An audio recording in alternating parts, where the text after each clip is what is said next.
كانت مباراة الأهلي المصري ضد الصفاقسي التونسي في نهائي دوري أبطال أفريقيا لعام 2006 واحدة من أكثر المباريات إثارة في تاريخ البطولة.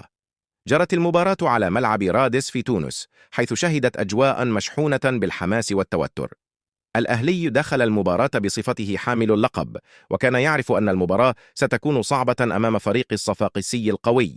بدأت المباراة بحذر من الفريقين، حيث كان كل منهما يسعى للسيطرة على وسط الملعب وفرض إيقاعه على اللعب. الشوط الأول انتهى بالتعادل السلبي، حيث فشل الفريقان في تسجيل أي هدف رغم محاولاتهما المتعددة.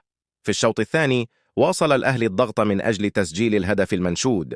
الجماهير في الملعب كانت مشحونة بالتوتر والترقب، بينما كان الصفاقسي يعتمد على الهجمات المرتدة السريعة لمحاولة خطف هدف. مع اقتراب المباراة من نهايتها، بدا أن المباراة ستنتهي بالتعادل. في الدقيقة الأخيرة من الوقت بدل الضائع، بدأت هجمة خطيرة للأهلي. شادي محمد أرسل تمريرة طويلة إلى فلافيو الذي استقبل الكرة ومررها بشكل ممتاز إلى محمد أبو تريكة. أبو تريكة كان في موقع مثالي داخل منطقة الجزاء، حيث استقبل الكرة وسددها بقدمه اليسرى بدقة شديدة إلى الزاوية البعيدة للمرمى.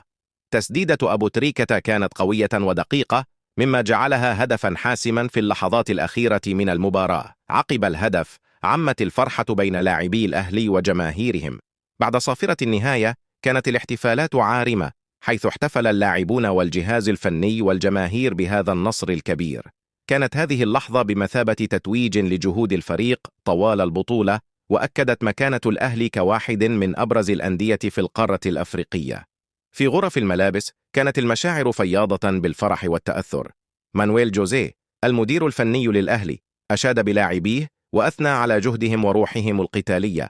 محمد أبو تريكة عبر عن سعادته بالفوز وسعادته بإسعاد جماهير الأهلي، حيث كانت هذه المباراة والفوز بها لحظة تاريخية بالنسبة للنادي واللاعبين. هذا الهدف وتلك المباراة ظلوا عالقين في ذاكرة عشاق الكرة كواحد من أبرز اللحظات في تاريخ دوري أبطال أفريقيا، وأثبتوا مجددا أن الأهلي هو واحد من أعظم الأندية في تاريخ البطولة. إذا أعجبكم الموضوع، الرجاء الاشتراك بالقناة لكي نتشجع علي الاستمرار